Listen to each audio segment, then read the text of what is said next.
Edward Abbey's story is the kind of story that lingers in the air long after it is told, because it is not only the story of a single man.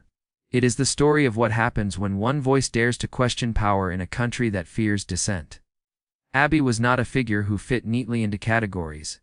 He was a soldier, a government employee, a writer, a wanderer, and a rebel, and through it all, he lived with a restless spirit that made him impossible to tame. The FBI knew his name, they had a file on him, his crime, words. Words spoken when he was still a student in Pennsylvania. Words that questioned the draft. Words that suggested young men should not simply march into war because they were told to, but instead should tear up the draft cards that bound them. In the tense climate of the late 1940s and early 1950s, that kind of defiance sounded dangerous. Sedition, they called it. A word heavy with accusations. A word that turned young Abbey from an ordinary student into a man worth watching. But the irony was sharp. Abbey had already served. From 1945 to 1947, he was a soldier in the U.S. Army, stationed in Italy after the Second World War. He had lived through the monotony of drills, the grind of military life, the suffocating structure of command. He had seen the world that awaited soldiers, young men uprooted from their lives, made into instruments of power.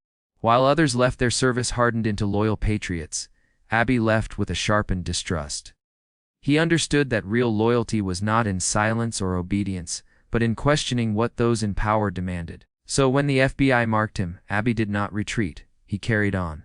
He studied, he read, he wandered. He took work with the National Forest Service, roaming wild lands, patrolling forests, and walking among the canyons and rivers of the American Southwest.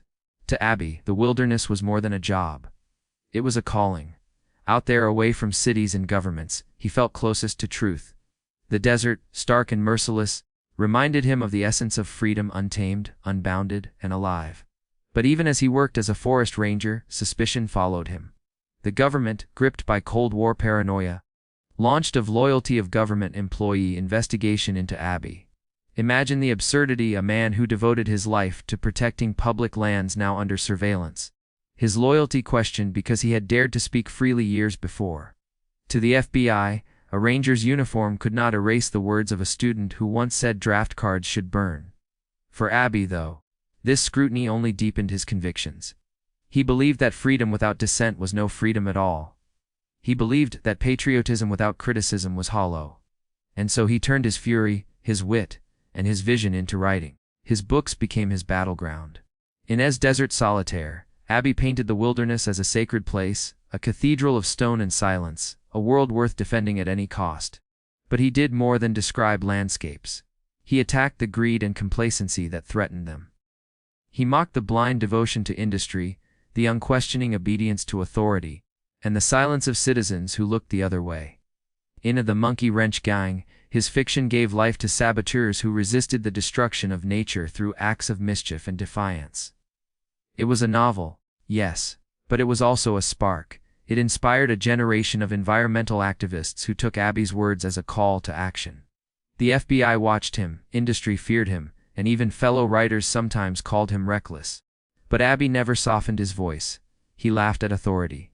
He mocked the systems that others tiptoed around. He called for resistance, not out of hatred for his country, but out of love for freedom and for the wild earth that reminded him what freedom truly meant. His life was filled with contradictions. A soldier turned critic of the military. A government employee investigated for disloyalty. A writer whose fiction fueled real-world activism.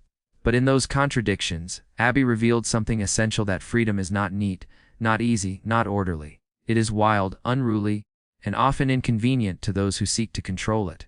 And so Edward Abbey lived like the desert he loved, sprawling, raw, impossible to contain. The government could keep a file on him, but they could never capture his spirit. His friends remembered him as brilliant and difficult, uncompromising to the end. His enemies remembered him as a troublemaker. But history remembers him as a voice of defiance, a reminder that freedom only survives when it is defended by those willing to risk being called dangerous. In the end, Edward Abbey's story is not just about FBI investigations or government suspicion. It is about the eternal tension between power and liberty. Abbey chose liberty, even when it made him a target. He chose the wilderness, even when the world demanded cities and order. He chose words, even when silence would have been safer. And through those choices, he left behind a legacy that still challenges us today, a legacy that whispers, through the wind in the canyons and the pages of his books, that freedom is not granted, it is claimed, defended, and lived. Edward Abbey was investigated for sedition. He was accused of disloyalty. But in the vast sweep of history, he will be remembered for something far greater. He will be remembered as a man who refused to bow, a man who stood with the wild, and a man who believed, until his last breath, that rebellion in the service of freedom is the truest kind of loyalty,